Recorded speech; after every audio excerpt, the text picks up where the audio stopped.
എന്ത് പണി അവള് കാണിച്ചത്? എന്തൊരു കഷ്ടമാണ്.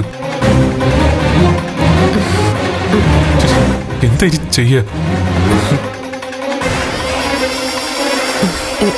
എന്താ നന്ദ? നീ എന്തായി ചെയ്തേ? എന്ത്? അല്ല, ബെല്ല ഇവിടെ എന്റെ കട്ടിലില്ല. ഓ, അതാണോ? നന്ദന്റെ ബഹളമൊക്കെ കൂടി കണ്ടപ്പോ കരുതി സിംഹോ പുലിയോ മറ്റോ പിടിക്കാൻ വന്നു. അല്ല, ബെല്ല എങ്ങനെ എന്റെ മുറിയിലേക്ക് വന്നത്? എന്റെ നന്ദ, ഒന്നും പറയണ്ട. രാത്രിയായപ്പോ പെട്ടെന്ന് എന്റെ മുറിയിലെ AC ഡും. AC അടിച്ചു പോയിന്ന്. റിസപ്ഷനിൽ ചെന്ന് ബഹളം ഉണ്ടാക്കി.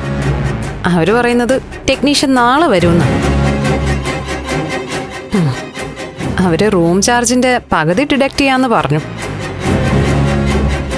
പക്ഷെ കാശ് കുറച്ചോന്ന് വെച്ച് ചൂടത്ത് കിടക്കാൻ പറ്റില്ലല്ലോ. ഞാനിവിടെ ഒന്ന് നോക്കി. നന്ദൻ നല്ല ഉറക്കമായിരുന്നു. പിന്നെ നന്ദനെ ഉണർത്താതെ തന്നെ ഇവിടെ ഒന്ന് കിടന്നു. അല്ല, അത് എന്താ നന്ദ, ബുദ്ധിമുട്ടായോ? ഞാൻ ഓവർ സ്വാതന്ത്ര്യം എടുത്തോന്ന് തോന്നുന്നുണ്ടോ?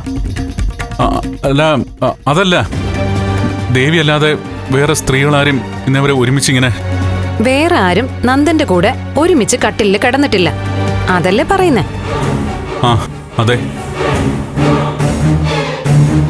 അല്ല, നന്ദൻ ഇത് ഏത് നൂറ്റാണ്ടിലാ? ഫ്രണ്ട്സ് തമ്മിൽ ഹഗ് ചെയ്യും, ഒരുമിച്ച് മദ്യപിക്കും, ഒരുമിച്ച് ഒരു കട്ടിലിൽ കിടക്കും. അതൊക്കെ ഫ്രണ്ട്ഷിപ്പിന്റെ ഭാഗമായിട്ടാ.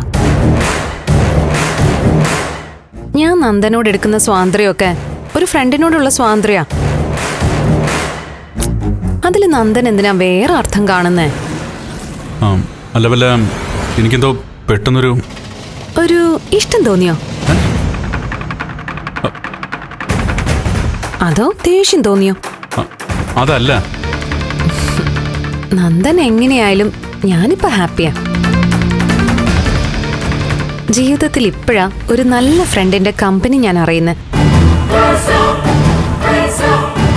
മനസ്സും ശരീരവും ഒരുപോലെ റിലാക്സ്ഡാ. മനസ്സിൽ കൊതിച്ചിരുന്നതൊക്കെ കയ്യിൽ വരുന്നത് പോലെ. നമുക്ക് 2 ദിവസം കൂടി ഇവിടെ കഴിയാം. എന്നിട്ട് പാപ്പനെ വിളിച്ച് ദേവിക കൊടുത്ത കേസിന്റെ കാര്യമൊക്കെ അന്വേഷിക്കാം.